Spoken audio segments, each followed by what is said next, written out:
അതുകൊണ്ട് തന്നെ ടീച്ചേഴ്സിന് എന്റെ കാര്യത്തിൽ ഭയങ്കര പരാതിയായിരുന്നു. ഈ 10th പഠിച്ച പോലെയല്ല +1 മാത്സ് എന്ന് പറയുന്നത്. പക്ഷെ ബയോളജി പഠിക്കുന്നതിനും ഒരു രീതിയുണ്ട്. അപ്പൊ ഇത് ഇങ്ങനെ എല്ലാം കൂടെ കൈകാര്യം ചെയ്യുന്നുള്ളൊരു ഡൗട്ട് എല്ലാ സ്റ്റുഡൻസിനും ഉണ്ടായിരിക്കും. പിന്നെ ഒരു മെയിൻ ആയിട്ടുള്ള ഒരു റൂള് ഞാൻ നിങ്ങൾക്ക് പറഞ്ഞുതരാം. ഹലോ, എന്റെ പേര് റിസ്വാന. ഞാൻ സെക്കൻഡ് ഇയർ MBBS സ്റ്റുഡന്റ് ആണ്.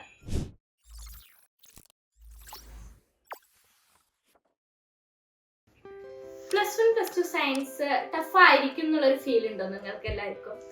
ടീച്ചർമാരുടെ വഴക്ക് കേൾക്കണോണ്ട് മാത്രം 10 അത്രയും പഠിച്ച് മാർക്ക് വാങ്ങി എനിക്ക് സ്കൂളിൽ ടോപ്പർ ആവാൻ +1 +2 സ്കൂളിൽ ടോപ്പർ ആവാൻ ഹെൽപ്പ് ചെയ്ത കുറച്ച് സ്റ്റഡി പ്ലാൻസും കാര്യങ്ങളും ഉണ്ട്. അത് ഞാൻ നിങ്ങൾക്ക് ഷെയർ ചെയ്ത് തരാം. 10ൽ പഠിക്കുമ്പോൾ എല്ലാവരും പറയും നമ്മളോട്, ഇതാണ് നിങ്ങളുടെ ഫ്യൂച്ചർ തീരുമാനിക്കുന്നത്. 10 കഴിയുമ്പോഴാണ് ആ സത്യം മനസ്സിലാക്കുക. ലൈക്ക് +1 +2 വേണ്ടിയിട്ട് അഡ്മിഷൻ നല്ലൊരു സ്കൂളിൽ കിട്ടാൻ വേണ്ടിയിട്ടുള്ളൊരു ജസ്റ്റ് ഒരു മാർക്ക് മാത്രമാണ് 10ത്തെ മാർക്ക് എന്ന് പറയുന്നത്. പക്ഷെ +1 +2 ഇമ്പോർട്ടൻസ് വേറെ തന്നെയാണ്. ഇപ്പൊ നിങ്ങൾ ഒട്ടുമിക്ക മേഖല എടുക്കുകയാണെങ്കിലും ലൈക്ക് LBS അഡ്മിഷൻ കൊടുക്കാനാണ് നിങ്ങളുടെ താല്പര്യം എന്നുണ്ടെങ്കിലും, അതുപോലെ തന്നെ ഡിഗ്രിക്ക് അപ്ലൈ ചെയ്യുമ്പോൾ നല്ലൊരു നിങ്ങൾ ഡ്രീം ചെയ്തൊരു കോളേജ്, ഡിഗ്രിക്കാണെങ്കിലും നിങ്ങൾ ഉദ്ദേശിക്കുന്ന ഒരു കോളേജ് ഉണ്ടായിരിക്കും. ആ ഒരു കോളേജിൽ കിട്ടണം എന്നുണ്ടെങ്കിലും, അതുപോലെ തന്നെ ഇപ്പോൾ ഈവൻ നീറ്റിന് പ്രിപ്പയർ ചെയ്യാനാണ് താല്പര്യം എന്നുണ്ടെങ്കിലും അതിന്റെ ബേസിക് ആയിട്ടുള്ള ഹോസ്റ്റല്, അതുപോലെ തന്നെ ഫീസിലുള്ള സ്കോളർഷിപ്പ്, ഇതെല്ലാ കാര്യങ്ങളും +1 +2 മാർക്ക് ബേസ് ചെയ്തിട്ടാണ് നിങ്ങളെ എല്ലാ കാര്യത്തിനും വേണ്ടിയിട്ട് എടുക്കുന്നത്. അതിലെന്ത് വേണം? സിംപ്ലി ആ ഒരു ഫുൾ A+ എന്നുള്ള സംഭവം മാത്രം പോരാ. നമുക്ക് 95% മുകളിൽ എന്തായാലും നമുക്ക് ഉണ്ടായിരിക്കണം. എന്നാലാണ് നമുക്ക് LBS വഴിയാണെങ്കിൽ നല്ലൊരു കോളേജിൽ നമുക്ക് അഡ്മിഷൻ കിട്ടാനുള്ള ചാൻസ് കൂടുതലായിട്ടുള്ളത്. സോ ഇങ്ങനെയുള്ള കാര്യങ്ങൾ കൊണ്ട് +1 +2 മാർക്ക് നമുക്ക് നമ്മുടെ കോളേജ് കാര്യങ്ങള് ഡിസൈഡ് ചെയ്യാനും കാര്യങ്ങൾക്കൊക്കെ +1 +2 മാർക്ക് നമുക്ക് എന്തായാലും ആവശ്യമാണ്. സോ പക്ഷെ നമുക്ക് ഈ 10 കഴിഞ്ഞ് വരുമ്പോൾ ഇതേ പാറ്റേൺ ആണോ പഠിക്കേണ്ടത്, എങ്ങനെയാണ് നമുക്ക് നല്ലൊരു മാർക്ക് സ്കോർ ചെയ്യാനായിട്ട് പറ്റുക, അങ്ങനെയുള്ള കാര്യത്തിലൊക്കെ നമുക്ക് ടെൻഷൻ ഉണ്ടാവും. പക്ഷെ ഞാൻ യൂസ് ചെയ്തിരുന്ന ഒരു സ്റ്റഡി പ്ലാൻ ഉണ്ട്. അത് ഞാൻ നിങ്ങൾക്ക് ഷെയർ ചെയ്ത് തരാനാണ് ഈ ഒരു വീഡിയോ മെയിൻ ആയിട്ട് ചെയ്യുന്നത്. സോ എന്റെ ഒരു എക്സ്പീരിയൻസ് വെച്ച് പറയുകയാണെങ്കിൽ 10 എന്ന് പറയുമ്പോൾ ഞാൻ പഠിച്ചിരുന്നില്ല എന്ന് ഞാൻ പറയുന്നില്ല, പക്ഷെ പഠിച്ചിരുന്നു. പക്ഷെ എനിക്ക് വേണ്ടി പഠിച്ചതൊന്നും ആയിരുന്നില്ല. ലൈക്ക് സിസ്റ്റേഴ്സ് നമ്മളെ ചീത്ത പറയൂലോ, സിസ്റ്റർമാര് നമ്മളെ നല്ല സ്ട്രിക്റ്റ് ആയിട്ട് കൈകാര്യം ചെയ്യുമല്ലോ എന്നുള്ളൊരു ഉദ്ദേശം വെച്ചിട്ട് അവർക്ക് വേണ്ടി പഠിച്ച, അതുപോലെ തന്നെ വീട്ടുകാർ ചീത്ത പറയണോണ്ട്, വീട്ടുകാർ ചീത്ത പറയല്ല, മെയിൻലി അവർക്ക് വേണ്ടിയിട്ട് പഠിച്ച രീതിക്കാണ് ഞാൻ 10ല് പഠിച്ചിരുന്നത്. പക്ഷെ +1 +2 എന്ന് പറയുമ്പോൾ എനിക്ക് വേണ്ടി പഠിച്ചിട്ടുള്ള ഒരു 2 വർഷം എന്ന് പറയുന്നത് ഈ ഒരു +1 +2 ഇയർ ആണ്. പിന്നെ നീറ്റിന് പിന്നെ നമുക്ക് വേണ്ടിയിട്ടാണല്ലോ പഠിക്കേണ്ടത്. സോ ഇത്രയൊക്കെ കാര്യങ്ങൾ ഉള്ളതുകൊണ്ട് തന്നെ +1 +2 മാർക്ക് എന്ന് പറയുന്നത് അത്യാവശ്യം ഒരു ഇമ്പോർട്ടന്റ് ആയിട്ടുള്ള ഒരു ഫാക്ടർ ആണ്.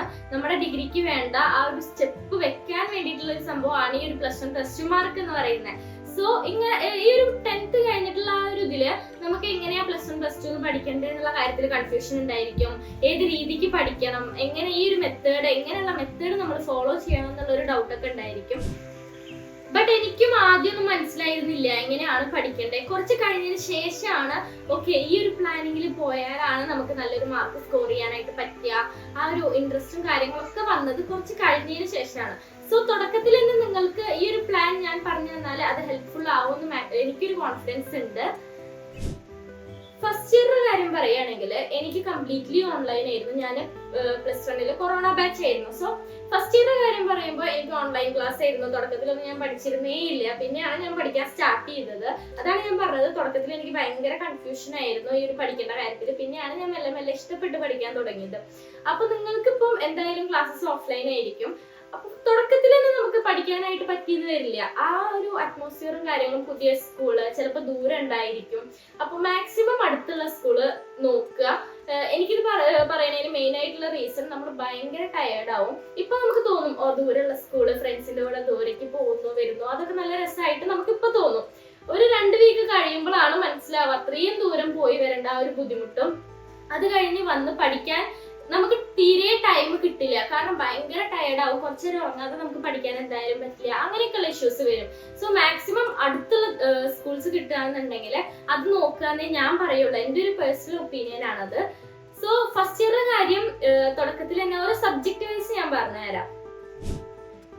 സോ ഫസ്റ്റ് ലാംഗ്വേജിന്റെ കാര്യം പറയാം. ഇംഗ്ലീഷ് നമ്മുടെ കയ്യിൽ നിന്ന് ഇടേണ്ടതാണ്. മാക്സിമം നമ്മൾ ടെക്സ്റ്റ് ബുക്ക് വായിക്കുക. നമുക്ക് നല്ല സ്റ്റോറി നമുക്ക് അറിഞ്ഞിരിക്കണം, എന്നാലേ നമുക്ക് ഇംഗ്ലീഷ് നമ്മുടെ വക എഴുതാനായിട്ട് പറ്റുള്ളൂ. ഹിന്ദി എന്ന് പറയുമ്പോൾ എനിക്ക് ഹിന്ദി തീരെ ഇഷ്ടമുണ്ടായിരുന്നില്ല, ഹിന്ദി എന്ന് പറയുന്ന ലാംഗ്വേജ്. പക്ഷെ 10th എത്തിയപ്പോഴാണ് ഹിന്ദി കുറച്ചുകൂടെ കോൺസെപ്റ്റ് അറിഞ്ഞിട്ട് ഞാൻ എന്റെ വക എഴുതാന്ന് സ്റ്റാർട്ട് ചെയ്തത് ഞാൻ 10th. പക്ഷെ അതുവരെ ഞാൻ അങ്ങനെ കാണാപ്പാടം പഠിച്ച് എഴുതായിരുന്നു. പക്ഷെ +1 വന്നപ്പോഴും ഞാൻ കാണാതെ പഠിച്ച് എഴുതായിരുന്നു സത്യം പറഞ്ഞാല്. കാരണം നമുക്ക് ലാംഗ്വേജിന് എന്ന് പറഞ്ഞിട്ട് ടൈം കളയാന് എന്റെ കയ്യിൽ ടൈം ഉണ്ടായിരുന്നില്ല. തുടക്കത്തിൽ ഞാൻ കുറച്ച് ഉഴപ്പിയുണ്ട്. സോ ഈ ഒരു ഹിന്ദി എന്ന് പറയുമ്പോൾ ഞാൻ എന്താ ചെയ്തിരുന്ന വെച്ചാല് 2 വട്ടം ബുക്ക് വായിക്കും, ടെക്സ്റ്റ് ബുക്ക് വായിക്കും. അത് കഴിഞ്ഞിട്ട് നമ്മൾ എന്താ ചെയ്യാച്ചാല് അതിന്ന് വരാൻ ചാൻസ് ഉള്ള ക്വസ്റ്റ്യൻസ് ഉണ്ടാവുമല്ലോ, പ്രീവിയസ് ക്വസ്റ്റ്യൻസ്. ഇതൊക്കെ സ്റ്റാർട്ടിങ്ങിൽ ചെയ്തു വെക്കേണ്ട കാര്യമാണ്. ഓരോ ചാപ്റ്റേഴ്സ് കഴിയുമ്പോഴും നമ്മൾ ആ കാര്യം ചെയ്തു വെച്ചാൽ ലാംഗ്വേജസിന്റെ കാര്യത്തിൽ നമുക്കൊരു ടെൻഷൻ വരില്ല. കാരണം നമുക്ക് ഈ ഒരു വേറെ നമ്മുടെ ഫ്യൂച്ചറിന് വേണ്ടിയിട്ട് ഈ ലാംഗ്വേജിന്റെ മാർക്ക് മാക്സിമം നമുക്ക് എടുക്കില്ല. മെയിൻലി സയൻസ് ഫീൽഡില് നിങ്ങൾക്ക് LBS കാര്യങ്ങൾക്കൊക്കെയാണ് പോകുന്നത്. LBS ഉണ്ടായിരിക്കും, ടോട്ടൽ പെർസെന്റേജ് ആയിരിക്കും. പക്ഷെ നീറ്റിനും കാര്യങ്ങൾക്കൊക്കെ ആണെങ്കിൽ PCB ആണ് മെയിൻലി കൺസിഡർ ചെയ്യുക. പക്ഷെ ഈ ഒരു ലാംഗ്വേജിന്റെ കാര്യം അതുകൊണ്ട് തന്നെ നമ്മൾ ഫസ്റ്റ് നോട്ട്സും കാര്യങ്ങളൊക്കെ നമ്മുടെ കയ്യിൽ ഉണ്ടെങ്കിൽ ലാസ്റ്റിലേക്ക് വരുമ്പോൾ ആ ഒരു ബുദ്ധിമുട്ട് ഉണ്ടാവില്ല. സോ ഞാൻ എന്താ ചെയ്തിരുന്നത് വെച്ചാൽ ഓരോ ചാപ്റ്ററിലും വരാൻ ചാൻസ് ഉള്ള ക്വസ്റ്റ്യൻസ് ഞാൻ എന്ത് ചെയ്യും, ഫസ്റ്റ് തന്നെ ഗൂഗിളിലോ വേറെ PDF കാര്യങ്ങൾ അല്ലെങ്കിൽ നമ്മുടെ ഹയർ സെക്കൻഡറിയുടെ തന്നെ ഒരു ഗവൺമെന്റിന്റെ സൈറ്റ് ഉണ്ട്, അതൊന്നും ഞാൻ എന്ത് ചെയ്യും, നോട്ട്സ് ഡൗൺലോഡ് ചെയ്തിട്ട് അതിൽ നമുക്ക് വേണ്ട കാര്യങ്ങൾ മാത്രം ഒന്നല്ലെങ്കിൽ ഞാൻ എഴുതും, അല്ല എഴുതാൻ ടൈം ഇല്ലെങ്കിൽ ഞാൻ ജസ്റ്റ് പ്രിന്റ് ചെയ്ത് വെക്കും. കാരണം നമുക്ക് മെയിൻ ആയിട്ട് വേണ്ടത് സ്മാർട്ട് വർക്കാണ്. കുറെ നമ്മൾ എഴുതി നമ്മുടെ ടൈം കളയേണ്ട ആവശ്യമില്ലല്ലോ. അങ്ങനെയാണ് ഞാൻ ലാംഗ്വേജ് ചെയ്തിരുന്നത്. പക്ഷെ ഞാൻ ഒരിക്കലും ഈ ഒരു പ്രിന്റ് എടുക്കുന്നതിനെ എൻകറേജ് ചെയ്യില്ല. പക്ഷെ എന്റെ കയ്യിൽ ടൈം ഇല്ലാത്തതുകൊണ്ട് ഞാൻ ചെയ്തതാണ്. കാരണം നമുക്ക് എഴുതാൻ ടൈം ഉണ്ടെങ്കിൽ അത്രയും എഴുതിയാ അത്രയും കാര്യങ്ങൾ നമ്മുടെ മൈൻഡിൽ നിൽക്കും. അപ്പൊ അത് പ്രത്യേകിച്ച് ലാംഗ്വേജിന്റെ കാര്യം കഥകളും കാര്യങ്ങളൊക്കെ ആയിരിക്കും. അതുകൊണ്ട് മൈൻഡിൽ നിന്ന് കഴിഞ്ഞാൽ അത് ബാക്കിയുള്ള സബ്ജക്ട്സ് പോലെ നമ്മുടെ കയ്യിൽ നിന്ന് പോവില്ല. അതുകൊണ്ട് എഴുതാനുള്ള ഒരു ടൈം ഉണ്ടെങ്കിൽ നിങ്ങൾ അങ്ങനെ തന്നെ യൂട്ടിലൈസ് ചെയ്യാം. പക്ഷെ ലാസ്റ്റിലേക്ക് വെക്കരുത് ലാംഗ്വേജും കാര്യങ്ങളും. കാരണം എത്രയൊക്കെ നമ്മൾ പഠിച്ചെന്ന് പറഞ്ഞാലും സബ്ജക്ട്സ് നമ്മുടെ കയ്യിൽ ലാസ്റ്റിലേക്ക് വരുമ്പോൾ വലിയ കാര്യത്തിൽ ഉണ്ടാവില്ല. സോ ആ ഒരു ടൈമിൽ നമുക്ക് സബ്ജക്ട്സിനും അല്ല ഈ ഒരു ലാംഗ്വേജിന് നമുക്ക് ടൈം കൊടുക്കാനുള്ള ടൈം നമ്മുടെ കയ്യിൽ ഉണ്ടായിരിക്കില്ല. നെക്സ്റ്റ് ഞാൻ മാത്സിന്റെ കാര്യം പറയാം. മാത്സ് എന്ന് പറയുന്നത് എന്റെ one of the favourite subject ആയിരുന്നു. അതുകൊണ്ട് തന്നെ ഞാൻ നല്ല ഇൻട്രസ്റ്റിലാണ് +1 പോകുമ്പോൾ മാത്സും കൈപിടിച്ച് പോയത്. പക്ഷെ ഈ 10th പഠിച്ച പോലെയല്ല +1 മാത്സ് എന്ന് പറയുന്നത്. 10th മെയിൻലി നമുക്ക് കുറച്ച് ഇക്വേഷൻസ് വെച്ച് കുറേ ക്വസ്റ്റ്യൻസ് ചെയ്യായിരുന്നു. പക്ഷെ മാത്സ് +1 വരുമ്പോൾ +1 +2 വരുമ്പോൾ മാക്സിമം ഡെറിവേഷൻസ് കാര്യങ്ങൾ അതിനെ ബേസ് ചെയ്ത ഒരു ഫിക്സ്ഡ് നമ്പർ ഓഫ് ക്വസ്റ്റ്യൻസ് ഉണ്ട്. അതിലപ്പുറം നമുക്ക് ക്വസ്റ്റ്യൻസ് വരാൻ ചാൻസ് ഭയങ്കര കുറവാണ്. സോ നമുക്ക് പഠിച്ചു വെച്ച ക്വസ്റ്റ്യൻസ് തന്നെയാണ് മോസ്റ്റ്ലി നമ്മുടെ എക്സാമിന് വരിക. ടെക്സ്റ്റ് ബുക്കിലുള്ള സെയിം ക്വസ്റ്റ്യൻസ് തന്നെയാണ് വരിക. അല്ലാതെ നമുക്ക് SSLC ഉണ്ടായിരുന്ന പോലെ വേറെ ആ ഒരു ഇക്വേഷൻ വെച്ചിട്ട് അതിനെ ബേസ് ചെയ്തിട്ടുള്ള വേറെ ക്വസ്റ്റ്യൻസ് ടെക്സ്റ്റിൽ കാണാത്ത ക്വസ്റ്റ്യൻസ് അങ്ങനെയൊന്നും വരില്ല. അതുകൊണ്ട് തന്നെ ഈ ഒരു 10 വരെ മാത്സ് തീരെ കിട്ടാത്ത ആൾക്ക് വരെ ഈസിലി നമുക്ക് മാത്സ് നമുക്ക് എഴുതിയെടുക്കാനായിട്ട് പറ്റും. സോ മാത്സിന്റെ കാര്യത്തിൽ എനിക്ക് അത്രയും ഷുവർ ആയിട്ടുള്ള കാര്യമാണ്. കാരണം ഞാൻ എനിക്ക് എക്സ്പീരിയൻസ് ഉള്ള കാര്യമാണ്. NCERTയുടെ അപ്പുറം മാത്സില് ഈ ഒരു +1 +2 ബോർഡ് എക്സാമിന് വരില്ല. സോ പക്ഷെ എന്ത് ചെയ്യണം, NCERTയിലെ എല്ലാ ക്വസ്റ്റ്യൻസും നമ്മൾ പ്രാക്ടീസ് ചെയ്യണം. എല്ലാ ക്വസ്റ്റ്യൻസും വിടാതെ പ്രാക്ടീസ് ചെയ്യാം. ഇൻ കേസ് എല്ലാ ക്വസ്റ്റ്യൻസും ഒരു വട്ടം പ്രാക്ടീസ് ചെയ്താലും പിന്നെയും നമ്മൾ പ്രാക്ടീസ് ചെയ്യാം. പക്ഷെ അതൊക്കെ ലാസ്റ്റിലേക്കേ ഉള്ളൂ, തുടക്കത്തിൽ തന്നെ നമുക്ക് അതിനൊന്നും പറ്റില്ല. നെക്സ്റ്റ് ഫിസിക്സിന്റെ കാര്യം പറയുകയാണെങ്കിൽ ഡെറിവേഷൻസ് അത്രയും ഇമ്പോർട്ടന്റ് ആയിട്ടുള്ള ഡെറിവേഷൻസ് നന്നായി പഠിക്കുക. ടെക്സ്റ്റ് വായിച്ച സമയങ്ങളായ ഞാൻ ഒരിക്കലും പറയില്ല, കാരണം ഞാൻ ടെക്സ്റ്റ് വായിച്ചിരുന്നില്ല. സോ എനിക്ക് അത് ധൈര്യമായിട്ട് പറയാം. പക്ഷെ ഞാൻ അതൊക്കെ നിങ്ങളുടെ ഇഷ്ടമാണ്, നിങ്ങൾക്കൊരു തൃപ്തി വേണമല്ലോ. ലൈക്ക് ടെക്സ്റ്റ് വായിച്ചാലാണ് എനിക്കൊരു തൃപ്തി ഉണ്ടാവുള്ളൂ എന്നുള്ളവർക്ക് ടെക്സ്റ്റ് വായിക്കാം. പക്ഷെ ഞാൻ വായിച്ചിരുന്നില്ല. +1 ആയാലും +2 ആയാലും ഞാൻ ടെക്സ്റ്റ് യൂസ് ചെയ്യുന്ന ഒരാളായിരുന്നില്ല ഫിസിക്സിന്റെ കാര്യത്തില്. സോ ഞാൻ SSSLയിൽ ഒരു നോട്ട് ഡൗൺലോഡ് ചെയ്തിട്ട് അത് പഠിക്കുകയായിരുന്നു ചെയ്തത്. അത് അത്യാവശ്യം നല്ല അടിപൊളി നോട്ടായിരുന്നു.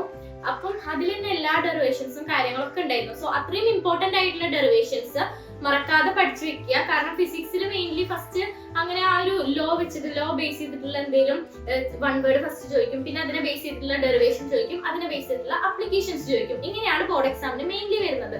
സോ ഡെറിവേഷൻസ് മറക്കാതെ പഠിക്കുക, നല്ലൊരു മാർക്ക് ഡെറിവേഷൻസിന് ഉണ്ടാവും. അതുപോലെ തന്നെ ഏതൊരു ഡെറിവേഷൻ ഏതൊരു കോൺസെപ്റ്റ് പഠിച്ചാലും അതിൽ നിന്ന് മാക്സിമം സ്കൂളിൽ നമുക്ക് ക്വസ്റ്റ്യൻസ് ചെയ്യിപ്പിക്കും. എന്നാലും വന്നിട്ട് ഇൻ കേസ് നല്ലൊരു question mainly previous year questions നിങ്ങൾ ഡൗൺലോഡ് ചെയ്ത് വെക്കുന്നത് നല്ലതാണ്. അത് നമുക്ക് ബോർഡ് എക്സാമിന് ഞാൻ പറഞ്ഞില്ലേ, ബോർഡ് എക്സാമിന് മെയിൻലി കുറെ കഷ്ടപ്പെട്ട് പഠിക്കലല്ല, കുറച്ചൊക്കെ വർക്കും നമ്മുടെ കയ്യിൽ നിന്ന് വേണം, എന്നാലേ നമുക്കത് ഈസിലി നമുക്ക് കിട്ടുള്ളൂ. പക്ഷെ ഇങ്ങനെ കുറെ വർക്ക് ചെയ്യുന്നവർക്ക് ചിലപ്പോൾ ബോർഡ് എക്സാം പറ്റുന്ന പോലെ പെർഫോം ചെയ്യാൻ പറ്റിയെന്ന് വരില്ല. കാരണം എന്താ, നമ്മുടെ കയ്യിൽ നിന്ന് വേണ്ട കുറച്ച് സ്മാർട്ട് വർക്ക്സ് ഉണ്ട്. അത് നമ്മൾ അതിൽ അപ്ലൈ ചെയ്താൽ മാത്രമേ നമുക്ക് നമ്മൾ വിചാരിച്ച ആ ഒരു വിജയം നമുക്ക് കിട്ടാനായിട്ട് സാധിക്കുള്ളൂ. സോ മെയിൻലി ഫിസിക്സ് ക്വസ്റ്റ്യൻസ് ചെയ്യാൻ മറക്കണ്ട. പക്ഷെ എപ്പോഴും ക്വസ്റ്റ്യൻസ് ചെയ്തിരിക്കരുത് ബോർഡ് എക്സാമിന്. കാരണം ബോർഡ് എക്സാമിന് ചോദിക്കുന്ന ഒരു ലിമിറ്റഡ് ലെവൽ ഓഫ് ക്വസ്റ്റ്യൻസ് ഉണ്ട്. ആ ഒരു ക്വസ്റ്റ്യൻസ് മാത്രം പ്രാക്ടീസ് ചെയ്യുക. പിന്നെ മെയിൻലി ഡെറിവേഷന്റെ കാര്യത്തിൽ നമുക്ക് തെറ്റ് പറ്റരുത്. കാരണം അത് നമുക്ക് ഈസിലി ക്രാക്ക് ചെയ്യാൻ പറ്റിയ ഒരു സംഭവമാണ്. സോ അത് മാക്സിമം ചെയ്ത് പഠിക്കുക, കുറേ വട്ടം ചെയ്ത് പഠിക്കുക. അങ്ങനെയാണ് നമ്മൾ ഫിസിക്സ് പഠിക്കേണ്ടത്. കെമിസ്ട്രി ആണെങ്കിൽ 2 ലെവൽ ഉണ്ടായിരിക്കും, ഓർഗാനിക്കും ഇൻഓർഗാനിക്കും. ഓർഗാനിക് തുടക്കത്തിൽ ഭയങ്കര ബുദ്ധിമുട്ടായിരിക്കും. നമുക്ക് ആ ഒരു കോൺസെപ്റ്റ് വരാൻ ചിലവർക്ക് ഇൻട്രസ്റ്റ് ഉണ്ടായിരിക്കും കേട്ടോ ഓർഗാനിക്കിന്റെ കാര്യത്തിൽ. പക്ഷെ ചിലവർക്ക് അതൊരു ഇൻട്രസ്റ്റ് ഇല്ലാത്ത ടോപ്പിക് ആണെന്നുണ്ടെങ്കിൽ ആ ഒരു ഫ്ലോയിലേക്ക് വരാൻ കുറച്ച് ടൈം എടുക്കും. സോ ആ ഒരു ടൈം എടുത്ത് ആ ഒരു ഇതിലേക്ക് വന്നു കഴിഞ്ഞാല് ഭയങ്കര ഈസി ആയിരിക്കും നമുക്ക് ഓർഗാനിക്. കാരണം ബോർഡ് എക്സാമിന് ഞാൻ പറഞ്ഞില്ല, ആ ഒരു ലെവലിലേ നമുക്ക് ക്വസ്റ്റ്യൻസ് ചോദിക്കുള്ളൂ ഓർഗാനിക്കിൽ നിന്ന്. ഇൻഓർഗാനിക് നന്നായി പഠിക്കുക. പക്ഷെ എന്റെ പ്ലസ് 1 ടൈമില് ടൈം കുറവായിരുന്നു. സോ ടെക്സ്റ്റ് വായിക്കുക എന്ന് പറയുന്നത് അത്ര ആ ഒരു ടൈം ഇല്ലാത്തതുകൊണ്ട് ഞാൻ മാക്സിമം നോട്ട്സ് ആയിരുന്നു ഡിപ്പെൻഡ് ചെയ്തിരുന്നത്. പക്ഷെ ഞാൻ പ്ലസ് 2ലേക്ക് വരുമ്പോൾ അത്യാവശ്യം ടെക്സ്റ്റിനെ തന്നെ ഡിപ്പെൻഡ് ചെയ്യാനായിട്ട് സ്റ്റാർട്ട് ചെയ്തിരുന്നു. അപ്പൊ നമ്മുടെ കയ്യിൽ ഇപ്പൊ ടൈം ഉണ്ടായിരിക്കും നിങ്ങൾക്ക് എന്തായാലും. അപ്പം ടെക്സ്റ്റ് തന്നെ വായിച്ചു പഠിക്കുക കെമിസ്ട്രി, ഈ ഒരു ഇൻഓർഗാനിക് ചാപ്റ്റേഴ്സ്. അതുപോലെ ഓർഗാനിക് ചാപ്റ്റേഴ്സ് ചെയ്ത് പ്രാക്ടീസ് ചെയ്ത് പഠിക്കുക. നമ്മൾ ക്ലാസ് അത്രയും ശ്രദ്ധിച്ചിരിക്കുക. പ്രത്യേകിച്ച് ഓർഗാനിക്കിന്റെ കാര്യത്തിൽ നമുക്ക് ആ ഒരു കോൺസെപ്റ്റ് മനസ്സിലായാലേ അത് നല്ല ക്വസ്റ്റ്യൻസ് നമുക്ക് ചെയ്യാനായിട്ട് പറ്റുള്ളൂ. സോ നന്നായി ക്ലാസ് ശ്രദ്ധിച്ചിരിക്കുക, ഫിസിക്സും കെമിസ്ട്രിയും. ഇൻ കേസ് ഒന്നും മനസ്സിലായില്ലെങ്കിലും അത് ചോദിച്ച് മനസ്സിലാക്കുക. നിങ്ങൾക്കൊരു തോന്നൽ ഉണ്ടായിരിക്കും, ലൈക്ക് ഞാൻ ഡൗട്ട് ചോദിച്ചത് എനിക്ക് മനസ്സിലാവാത്തോണ്ടല്ലേ, എല്ലാവർക്കും മനസ്സിലായി, എനിക്ക് മാത്രം മനസ്സിലായില്ല, അതുകൊണ്ടാണ് എനിക്ക് ഡൗട്ട് വരുന്നത് എന്നുള്ളൊരു കൺഫ്യൂഷൻസ് ഒക്കെ ഉണ്ടായിരിക്കും. ഡൗട്ട് ചോദിക്കാൻ ദയവ് ഇത് മറക്കരുത്. കാരണം നമ്മൾ ഡൗട്ട് ക്ലിയർ ചെയ്ത് പോയാലേ നമുക്ക് പിന്നീട് അത് ചെയ്യുമ്പോൾ നമുക്ക് ആ ഒരു കോൺസെപ്റ്റ് നമ്മുടെ മൈൻഡിൽ നിൽക്കുള്ളൂ. അല്ലെങ്കിൽ നമുക്കേ കൺഫ്യൂഷൻ ആവും ഫുള്ളി. അടുത്തത് ബയോളജി. കുറെ പേർക്കൊക്കെ ഭയങ്കര ഫേവറേറ്റ് ആയിട്ടുള്ള സബ്ജക്റ്റ് ആയിരിക്കും ബയോളജി എന്ന് പറയുന്നത്. പക്ഷെ സയൻസ് എടുക്കുന്ന എല്ലാ കുട്ടികൾക്കും ബയോളജി ഇഷ്ടമാണെന്നില്ല എന്നെ പോലെ. കാരണം എനിക്ക് ബയോളജി അത്ര വലിയ ഇഷ്ടമായിരുന്നില്ല. പക്ഷെ എന്ന് വെച്ചാൽ അതിൽ തീരെ ഇൻട്രസ്റ്റ് ഇല്ലായിരുന്നു എന്ന് ഞാൻ പറയുന്നില്ല. ഓക്കെ അങ്ങനെ പോയ ഒരു സബ്ജക്റ്റ് ആണ് ബയോളജി. പക്ഷെ ബയോളജി പഠിക്കുന്നതിനും ഒരു രീതിയുണ്ട്. പ്രത്യേകിച്ച് നമ്മൾ ഈ ഒരു 10th പഠിച്ചിരുന്ന ഫോട്ടോസിന്തസിസ് ഒന്നും അല്ല പ്ലസ് 1 വരുമ്പോൾ. പ്ലസ് 1 പ്ലസ് 2 മെയിൻ ചാപ്റ്റേഴ്സ് ഉണ്ട്, ഫോട്ടോസിന്തസിസ്, റെസ്പിറേഷൻ. മെയിൻലി ബോട്ടണിയിൽ വരുന്ന ഈ ഒരു ചാപ്റ്റേഴ്സ് ഒക്കെ നമുക്ക് കാണുമ്പോൾ നല്ല രസമായിരിക്കും. പക്ഷെ പഠിക്കാൻ തീരെ പറ്റില്ല. ആ ഒരു കോൺസെപ്റ്റ് അറിഞ്ഞാലേ നമുക്ക് പഠിക്കാനായിട്ട് പറ്റുള്ളൂ. അപ്പം ടെക്സ്റ്റ് മാക്സിമം വായിക്കുക. പക്ഷെ ടെക്സ്റ്റ് വായിക്കുക എന്ന് പറയുമ്പോൾ തുടക്കത്തിൽ വായിക്കുമ്പോഴൊക്കെ ഭയങ്കര ബുദ്ധിമുട്ടായിരിക്കും നമുക്ക് ടെക്സ്റ്റ് വായിക്കാനായിട്ട്. നമുക്ക് ആ ഒരു വായിച്ച അവരുടെ ലാംഗ്വേജ്, എൻസിആർടിയുടെ ലാംഗ്വേജ് നമുക്ക് എല്ലാവർക്കും മനസ്സിലാവണമെന്നില്ല. പ്രത്യേകിച്ച് ഞാനൊരു സ്റ്റേറ്റ് സ്റ്റുഡന്റ് ആയതുകൊണ്ട് തന്നെ എനിക്ക് ഭയങ്കര ബുദ്ധിമുട്ടായിരുന്നു ആ ഒരു ലാംഗ്വേജ് പിടിച്ചെടുക്കുക. അങ്ങനെ അവരുടെ ആ ഒരു ലാംഗ്വേജിലേക്ക് വരാൻ എനിക്ക് കുറച്ച് ടൈം എടുത്തു. മനസ്സിലാക്കി അങ്ങനെ വായിക്കാനുള്ള ഒരു ടൈം എനിക്ക് നല്ല വേണ്ടി വന്നു.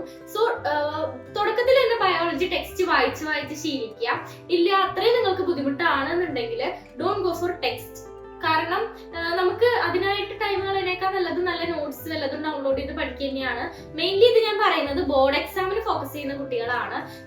ഇനി ഫർദർ ആയിട്ട് എൻട്രൻസിനാണ് താല്പര്യം എന്നുണ്ടെങ്കിൽ, മെയിൻലി നീറ്റിനും കാര്യങ്ങൾക്കൊക്കെയാണ് താല്പര്യം എന്നുണ്ടെങ്കിൽ ബയോളജി തുടക്കത്തിലെ ടെക്സ്റ്റ് വായിച്ചു തുടങ്ങിക്കോ. പ്രത്യേകിച്ച് ബയോളജി NCERT തന്നെ വായിച്ചു തുടങ്ങിക്കോളോ.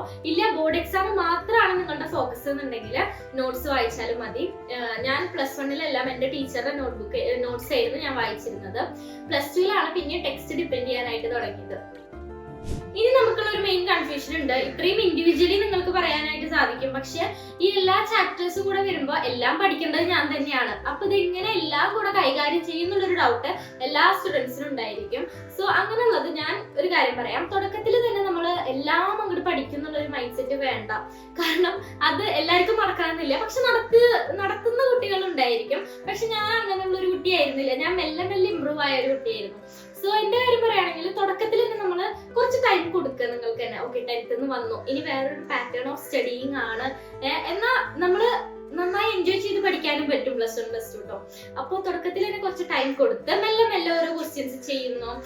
ഇപ്പൊ ക്ലാസ് കഴിഞ്ഞ് വരണം, അത് കഴിഞ്ഞ് പഠിക്കാനുള്ള ടൈം ഉണ്ടോ, അങ്ങനെയുള്ള കൺഫ്യൂഷൻസ് ഒക്കെ ഉണ്ടായിരിക്കും. സോ ടൈം ടേബിൾ ക്ലാസ്സിൽ പോകുമ്പോഴുള്ള ടൈം ടേബിൾ ബേസ് ചെയ്തിട്ട് തന്നെ പഠിക്കാനേ ഞാൻ പറയുള്ളൂ. പക്ഷെ അന്നത്തെ ആ ഒരു രാത്രി തന്നെ പഠിക്കാൻ പറ്റുന്ന മാക്സിമം നമ്മൾ പഠിക്കണം. ലാംഗ്വേജ് എന്ന് പറയുന്നത് തുടക്കത്തിൽ തന്നെ ഫസ്റ്റ് തന്നെ നമുക്ക് തീരെ ഇൻട്രസ്റ്റ് ഇല്ലാത്തൊരു ടൈം ഉണ്ടാവുമല്ലോ, പഠിക്കാൻ തീരെ താല്പര്യമില്ല, ചിലപ്പോൾ ഫുഡ് കഴിച്ചു കഴിഞ്ഞാൽ ആ ഒരു കുറച്ച് നേരം റെസ്റ്റ് എടുക്കാൻ താല്പര്യമുള്ളവരുണ്ടാവും. ആ ഒരു ടൈമൊക്കെ നമ്മൾ ലാംഗ്വേജസിന് യൂസ് ചെയ്യാം. കാരണം അതൊരു പൊട്ട സബ്ജക്ട് ആയതുകൊണ്ടല്ല, പക്ഷെ അത് നമുക്ക് കുറച്ചുകൂടി ഈസിയാണ്. ആ ഒരു ടൈമൊക്കെ നമുക്ക് എഫക്റ്റീവായിട്ട് യൂസ് ചെയ്യാൻ പറ്റാത്ത ടൈം ലാംഗ്വേജിന് യൂസ് ചെയ്യുകയാണെങ്കിൽ നമുക്ക് നമ്മുടെ എഫക്റ്റീവ് ആയിട്ടുള്ള ടൈം നമ്മുടെ മെയിൻ സബ്ജക്ട്സിന് വേണ്ടി യൂസ് ചെയ്യാനായിട്ട് പറ്റും. സോ വന്നു കഴിഞ്ഞാൽ നമ്മൾ ഫ്രഷ് ആയിട്ട് മെല്ലെ ഇരിക്കുക പഠിക്കാൻ. തുടക്കത്തിൽ തന്നെ പറ്റിയതല്ല, ഞാൻ ഓൾറെഡി പറഞ്ഞതാണ്. പക്ഷെ മെല്ലെ മെല്ലെ നമുക്കത് സാധിക്കും. പ്രത്യേകിച്ച് പ്ലസ് 1 ടോപ്പിക്സ് നിറയെ ഉണ്ട്. അപ്പം ഇനി ഒരു കാര്യമുണ്ട്, നമ്മൾ മാക്സിമം സ്കൂളിൽ നിന്ന് തന്നെ നമുക്ക് ലാംഗ്വേജ് ഒക്കെ അതായത് ടീച്ചേഴ്സ് നമ്മളെ അപ്പം തന്നെ ട്രെയിൻ ചെയ്തെടുക്കും. ഓരോ കാര്യങ്ങൾ പഠിപ്പിച്ചിട്ടായാലും അതിന്റെ കഥകൾ കാര്യങ്ങളൊക്കെ പറഞ്ഞു തന്നിട്ട് നമ്മൾ സ്കൂളിൽ നിന്ന് തന്നെ മാക്സിമം അവരൊരു 80% സ്കൂളിൽ നിന്ന് തന്നെ ഫിനിഷ് ആക്കാൻ നോക്കും. ലൈക്ക് ലാംഗ്വേജിന്റെ ടീച്ചേഴ്സ് അവർക്ക് തന്നെ അറിയാലോ നമുക്ക് കുറെ പഠിക്കാനുള്ള കാര്യം. അതല്ലാതെ ചെറിയ ചെറിയ ഹോംവർക്സ് ഒക്കെ നമുക്ക് ഇവിടെ വന്നിട്ട് ചെയ്യാനുണ്ടാവുള്ളൂ. സോ ലാംഗ്വേജിന് വല്ലാതെ ടൈം കളയേണ്ട ആവശ്യം നമുക്ക് ഉണ്ടാവില്ല. അത് കഴിഞ്ഞിട്ടുള്ള ആ ഒരു മെയിൻ 4 സബ്ജക്ട്സ് ഉണ്ട്, PCB അതുപോലെ തന്നെ മാത്സ്. അപ്പോൾ ഈ ഒരു സബ്ജക്ട്സിന് നമ്മൾ മെയിൻലി രാവിലെ എണീക്കുന്ന ആൾക്കാരാണെന്നുണ്ടെങ്കിൽ രാത്രി ഒരു 2 മണിക്കൂർ, രാവിലെ ഒരു 2 മണിക്കൂർ, അങ്ങനെ നമ്മൾ ഓരോ മണിക്കൂർ ഓരോ സബ്ജക്ട് പഠിച്ചാൽ തന്നെ നമ്മൾ അത് ഡെയിലി പഠിച്ച് അങ്ങനെ പഠിക്കാൻ പറ്റിയാണെന്നുണ്ടെങ്കിൽ തന്നെ നമുക്ക് ഈസിലി നമുക്ക് അത് കവർ ചെയ്യാനായിട്ട് പറ്റും. ഓരോ എക്സാം വരുമ്പോഴും അതിനനുസരിച്ച് നമുക്ക് കവർ ചെയ്യാനായിട്ട് പറ്റും. അപ്പം റിവൈസ് ചെയ്യാൻ വല്ലാതെ ടൈം കിട്ടുമെന്ന് ഞാൻ പറയില്ല. മെയിൻലി അത് ഓരോ എക്സാം ടൈം വരുമ്പോൾ അതാത് എക്സാമിന് അപ്പം റിവൈസ് ചെയ്യാനുള്ള ടൈം ആ ഒരു അതാത് എക്സാമിന് പഠിക്കുമ്പോൾ മാത്രമേ നമുക്ക് കിട്ടാൻ മെയിൻലി ചാൻസ് ഉള്ളൂ. അല്ലാതെ നമ്മൾ എന്നും പോയി വരികയാണ് പിന്നെ ഒരു സൺഡേ കിട്ടും, ആ സൺഡേ എപ്പോഴും നമ്മൾ പഠിച്ചിരിക്കൊന്നുമില്ല. അപ്പം ഈ ഒരു മെയിൻലി ഉള്ള വർക്കിംഗ് ഡേയ്സ് തന്നെയാണ് നമ്മൾ യൂട്ടിലൈസ് ചെയ്യാനായിട്ടുള്ള മാക്സിമം ടൈം. ഇല്ല ഈ ഒരു വർക്കിംഗ് ഡേയ്സിൽ നമുക്ക് കംപ്ലീറ്റ് ചെയ്യാൻ പറ്റാത്ത ടോപ്പിക്സ് മാത്രമേ നമ്മൾ സൺഡേ ഇരിക്കേണ്ടുള്ളൂ. സോ എപ്പോഴും നമ്മൾ ഈ ഒരു പ്ലസ് 1 പ്ലസ് 2 വേണ്ടി ഫുൾ ടൈം സ്ട്രെസ് ചെയ്ത് പഠിക്കണം എന്ന് ഞാൻ പറയില്ല. സോ അപ്പം ലീവിനുള്ള ടൈമിൽ നമുക്ക് ലീവ് അതുപോലെ തന്നെ എൻജോയ് ചെയ്യാം, അല്ല വർക്കിംഗ് ഡേയ്സിൽ നമുക്ക് അതുപോലെ തന്നെ വർക്ക് ചെയ്യാം. അങ്ങനെ നമ്മൾ ഡെയിലി ചെയ്താൽ തന്നെ നമുക്ക് ഈസിലി നമുക്ക് ഈ ഒരു ബോർഡ് എക്സാമിന് നല്ലൊരു മാർക്ക് വാങ്ങാനായിട്ട് പറ്റും. അങ്ങനെ നമുക്ക് എക്സാമിന്റെ ടൈമിൽ റിവൈസ് ചെയ്യാനുള്ള ഒരു ടൈം മെയിൻലി എക്സാമിന്റെ ടൈമിലാണ് കിട്ടുക. അല്ലെങ്കിൽ ഈ ഒരു ഫ്ലോയിൽ പഠിച്ചാൽ തന്നെ നമുക്ക് ഈസി ആയിരിക്കും. പക്ഷെ എക്സാമിന്റെ ടൈമൊക്കെ വരുമ്പോൾ നമ്മൾ മുന്നേ പഠിച്ച കാര്യങ്ങൾ ഓർമ്മയില്ലാത്തൊക്കെ അവസ്ഥ വരും. പക്ഷെ അത് നമ്മൾ റിവൈസ് ചെയ്താൽ ശരിയാവും. പിന്നെ കുറച്ചൊക്കെ അങ്ങനെ തന്നെയാണ് ഈ ഒരു ടോപ്പിക്സ്, കുറെയൊക്കെ ടോപ്പിക്സ് പ്ലസ് 1 കുറച്ച് ഡ്രൈ ആണ്. സോ പഠിച്ചെടുക്കാനും കുറച്ച് പാട് തന്നെയാണ്. അങ്ങനെ പ്ലസ് 1 അങ്ങനെ പഠിച്ച് ലാസ്റ്റ് ഫൈനൽ എക്സാമിന്റെ ടൈമിൽ മാക്സിമം നമുക്ക് റിവൈസ് ചെയ്യാനായിരിക്കും ഉണ്ടായിരിക്കേണ്ടത്. അല്ലാതെ പെൻഡിങ് ടോപ്പിക്സ് മാക്സിമം ഒഴിവാക്കുക. ഇൻ കേസ് പെൻഡിങ് ഉണ്ടെന്നുണ്ടെങ്കിൽ സ്റ്റഡി ലീവിന്റെ ഫസ്റ്റ് ഡേയ്സിൽ തന്നെ അതൊക്കെ കഴിക്കാം. കാരണം ലാസ്റ്റിലേക്ക് ഒന്നും വെക്കരുത്, പിന്നെ ഫുള്ള് റിവിഷൻ ആയിരിക്കണം. അങ്ങനെ വിചാരിച്ച് അങ്ങനെ പഠിച്ചാല് നമുക്ക് ക്രാക്ക് ചെയ്യാൻ പറ്റുന്ന ഒരു എക്സാം തന്നെയാണ് ഈ ഒരു ബോർഡ് എക്സാം. ക്രാക്ക് ചെയ്യല്ല, നമുക്ക് നമ്മുടെ ടോപ്പ് ലെവലിൽ നമുക്ക് കൊടുക്കാനായിട്ട് പറ്റും ഈ ഒരു എക്സാമിന്. അത്രയും നമ്മൾ ബെസ്റ്റ് ആയിട്ട് ചെയ്താല്. പക്ഷെ ഞാനൊന്നും എന്റെ കാര്യം പറയുമ്പോൾ എനിക്ക് പ്ലസ് 1 ഞാൻ വിചാരിച്ചത്ര പെർഫോം ചെയ്യാൻ പറ്റിയിരുന്നില്ല. കാരണം എന്റെ പ്രിപ്പറേഷൻ ലെവൽ കുറച്ച് ലോ ആയിരുന്നു. ഇത്രയും നന്നായിട്ട് ഇപ്പൊ ഞാൻ നിങ്ങൾക്ക് പറഞ്ഞു തന്ന രീതിക്ക് ഞാൻ അത്രയും എഫക്റ്റീവായിട്ട് എനിക്ക് പഠിക്കാനായിട്ട് പറ്റിയിട്ടുണ്ടായിരുന്നില്ല. കാരണം ആ ഒരു സ്റ്റാർട്ടിങ് ട്രബിള് ഭയങ്കരമായിട്ട് എന്നെ എഫക്ട് ചെയ്തിട്ടുണ്ടായിരുന്നു. പിന്നെയാണ് ആ ഒരു ട്രാക്ക് നമുക്ക് കിട്ടുന്നത്. അപ്പം എന്താ പ്ലസ് 1 എനിക്ക് മെയിൻലി സബ്ജക്ട്സിന് അത്യാവശ്യം മാർക്ക് ഉണ്ടെന്നുണ്ടെങ്കിലും മെയിൻലി കൊറോണ ടൈം ആയതുകൊണ്ട് കുറച്ച് ഈസി ആയിരുന്നു ആ ഒരു എക്സാം. കുറച്ച് ടഫാക്കി അവർ ഇട്ടിരുന്നെങ്കിൽ എനിക്ക് അത്യാവശ്യം ടഫ് ആയിരുന്നേനെ ആ ഒരു എക്സാംസ്, ആ ഒരു പ്ലസ് 1 എക്സാം എന്ന് പറയുന്നത്. സോ ഇങ്ങനെയായിരുന്നു പ്ലസ് 1 എന്റെ ആ ഒരു ജേർണി എന്ന് പറയുന്നത്. നെക്സ്റ്റ് എന്ന് പറയുമ്പോൾ പ്ലസ് 2 ആണ്. ഇനി നമ്മൾ പ്ലസ് 2ലേക്ക് വരുമ്പോൾ കണ്ടൻസ് കുറച്ചധികം പ്ലസ് 2 ആണെങ്കിലും കുറച്ചുകൂടെ ഈസി ആയിട്ട് തോന്നുന്നത് പ്ലസ് 2 ആണ്. അത് വേറെ ഒന്നുകൊണ്ടും അല്ല, പ്ലസ് 1 ടോപ്പിക്സ് അത്യാവശ്യം ഡ്രൈ ടോപ്പിക്സ് കൂടുതലാണ്. അതുപോലെ തന്നെ കുറച്ച് ലെങ്തി ചാപ്റ്റേഴ്സും ഉണ്ടായിരിക്കും. പക്ഷെ പ്ലസ് 2 എന്ന് പറയുമ്പോൾ നമുക്ക് ഏകദേശം നമുക്ക് ആ ഒരു ഫോം മനസ്സിലാവും എങ്ങനെയാണ് പഠിക്കേണ്ടത് എന്നുള്ളത്. അപ്പൊ പ്ലസ് 2 കുറച്ച് നമുക്ക് പഠിക്കാനും കിട്ടും. അതുപോലെ തന്നെ ടോപ്പിക്സ് പ്ലസ് 1 ബേസ് ചെയ്ത് നോക്കുമ്പോൾ കുറച്ച് ഈസി ആയത് പ്ലസ് 2 തന്നെയാണ്. സോ അങ്ങനെയാണ് നമ്മൾ പ്ലസ് 2ലേക്ക് കിടക്കുന്നത്. അങ്ങനെ നമ്മൾ പ്ലസ് 1 എങ്ങനെയാണോ പഠിച്ചത് ആ ഒരു രീതിക്ക് തന്നെ നമുക്ക് പ്ലസ് 2 പഠിച്ചാൽ ഈസിലി പ്ലസ് 2 ബോർഡ് എക്സാം നമുക്ക് ടോപ്പ് ആവാനായിട്ട് പറ്റും. പക്ഷെ ഇൻ കേസ് നമുക്ക് പ്ലസ് 1 മാർക്ക് ചില സബ്ജക്ട്സിൽ കുറവാണെങ്കിലും നമുക്ക് അത് കോമ്പൻസേറ്റ് ചെയ്യാൻ പറ്റുന്ന ഒരു മാർക്ക് നമ്മൾ പ്ലസ് 2 വാങ്ങിയാൽ മതി. പക്ഷെ ഇംപ്രൂവ്മെന്റിന്റെ കാര്യം പറയുകയാണെങ്കിൽ ഞാൻ പഠിച്ചിരുന്ന ടൈമിലുള്ള പോലത്തെ ആ ഒരു ഇംപ്രൂവ്മെന്റ് എക്സാം അല്ല ഇപ്പൊ നമ്മള് +2 എത്തി. +1കാരുടെ എക്സാം നെക്സ്റ്റ് +1കാരുടെ എക്സാം എങ്ങനെയാണോ എപ്പോഴാണോ ആ ഒരു ടൈമില് നമ്മൾ +2 ആയിരിക്കും, നമ്മൾ +2 ടോപ്പിക്സ് ഒക്കെ പഠിക്കും. പക്ഷെ അപ്പോഴായിരിക്കും നമ്മുടെ +1ന്റെ എക്സാമോ. അപ്പൊ ആ ഒരു ടൈമിൽ നമ്മൾ +1 ടോപ്പിക്സും പഠിക്കേണ്ട ഒരു അവസ്ഥ വരികയാണ്. സോ മാക്സിമം നമ്മൾ +1 നന്നായി പഠിക്കേണ്ട ഒരു ടൈമാണ് ഇപ്പൊ വെച്ച് നോക്കുമ്പോൾ. കാരണം ഞങ്ങളുടെ ടൈമാണെങ്കിൽ ഇൻ കേസ് മാർക്ക് പറഞ്ഞാൽ വേഗം ഇംപ്രൂവ്മെന്റ് എഴുതലായിരുന്നു. പക്ഷെ ഇപ്രാവശ്യം മാക്സിമം നിങ്ങൾ നോക്കുകയാണെങ്കിൽ +1ൽ സ്കോർ ചെയ്താലാണ് ആ ഒരു +1ത്തെ മാർക്ക് നിങ്ങളുടെ കയ്യിൽ കിട്ടുള്ളൂ. സോ അതിന് വേണ്ടിയിട്ട് മാക്സിമം +1ൽ തന്നെ പഠിച്ചോളൂ. കാരണം +2ലേക്ക് വെച്ചാൽ പിന്നെ നമുക്ക് അതൊരു ബേർഡൻ ആയിട്ട് ഫീൽ ചെയ്യും. സോ ആ ഒരു പാറ്റേണിൽ തന്നെ നമുക്ക് പഠിക്കാനായിട്ട് പറ്റും. അപ്പൊ ഈസിയാണ് ശരിക്കും. +2 എന്ന് പറയുമ്പോൾ നമുക്ക് പഠിക്കേണ്ട ഒരു കാര്യം ആലോചിച്ചാല് +1ന്റെ അത്ര നമുക്ക് ഫീൽ ചെയ്യില്ല. അപ്പൊ +2 അത്രയും ഈസി ആയിട്ട് നമുക്ക് പഠിക്കാനായിട്ട് പറ്റും. ഈ ഒരു സ്റ്റഡി പ്ലാൻ നിങ്ങൾ മാക്സിമം മെയിൻറ്റെയിൻ ചെയ്ത് കൊണ്ടുപോകുക. പിന്നെ ഒരു മെയിൻ ആയിട്ടുള്ള ഒരു റൂള് ഞാൻ നിങ്ങൾക്ക് പറഞ്ഞുതരാം. 4-7-11 റൂള്. ഇൻ കേസ് മറന്നു പോവാതിരിക്കാനുള്ള ഒരു മെയിൻ ആയിട്ടുള്ള ഒരു ടിപ്പാണ്.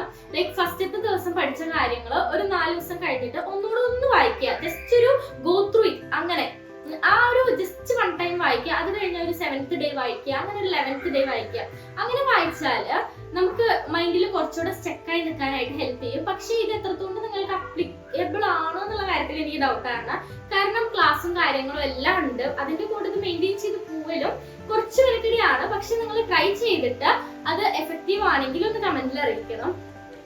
പിന്നെ എനിക്ക് മെയിൻ ആയിട്ട് പറഞ്ഞു തരുന്ന ഒരു കാര്യമുണ്ട്.